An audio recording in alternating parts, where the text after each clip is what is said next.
nên chả có học nữa nên có học không mình đạp phăng nè vậy đây mình bay cô nè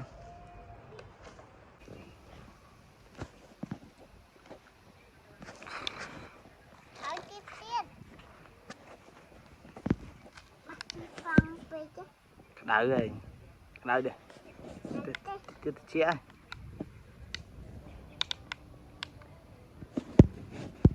con đi ba lần lên chung thôi chung con đi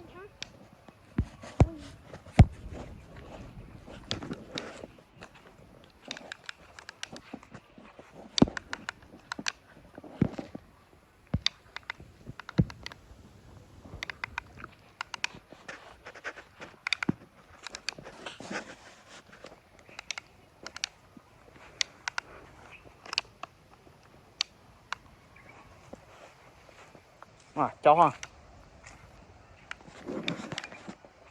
lá này chó không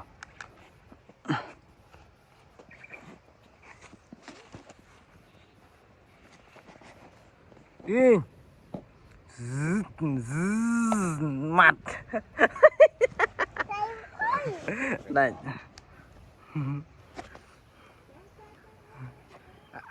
hai viên thì dân nào chộp chộp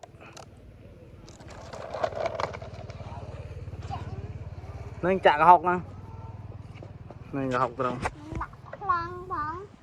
mình đạp phăng nè vậy đây mình bay cô nè ông bại cho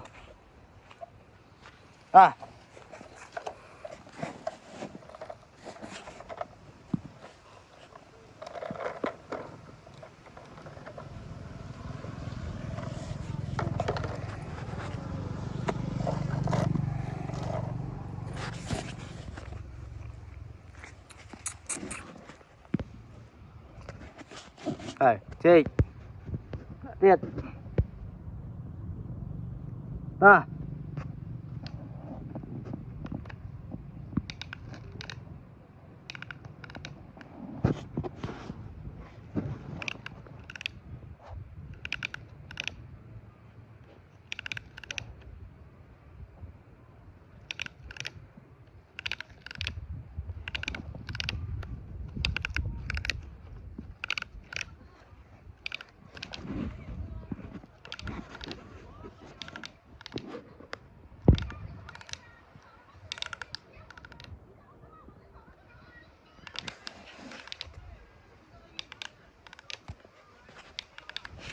Ban mà thời tiết mà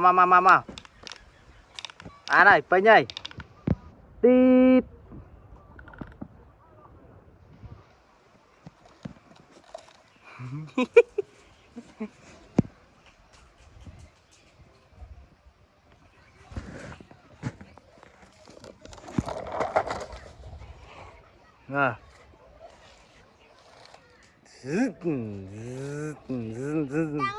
tăng cái thiệt tay vào đó đâu chụp con mà kháng ơi tăng tay chụp con đi chụp chua về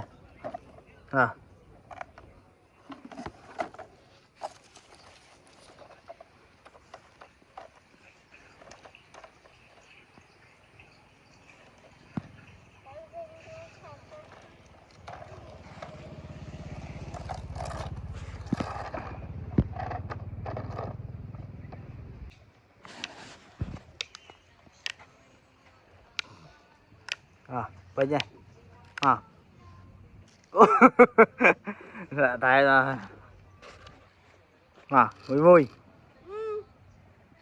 ô chọc đi bạn bàn đây cho Vinh Sơn bàn đây cho dân khá mà chua chua bao cực mình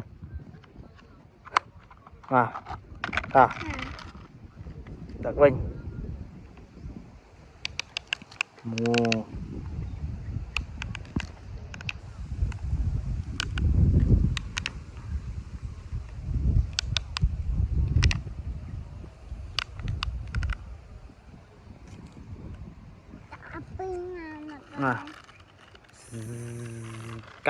cá này Cao rồi, ngư đích.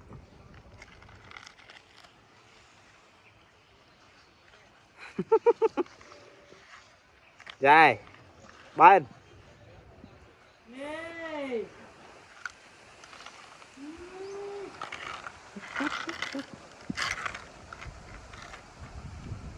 Wah, giờ trạ tới rồi. Cháu hả? Bà cái trạ giờ đi mà tục này. Bà cái trạ à? Phải đàm phơi à? Bao nhiêu?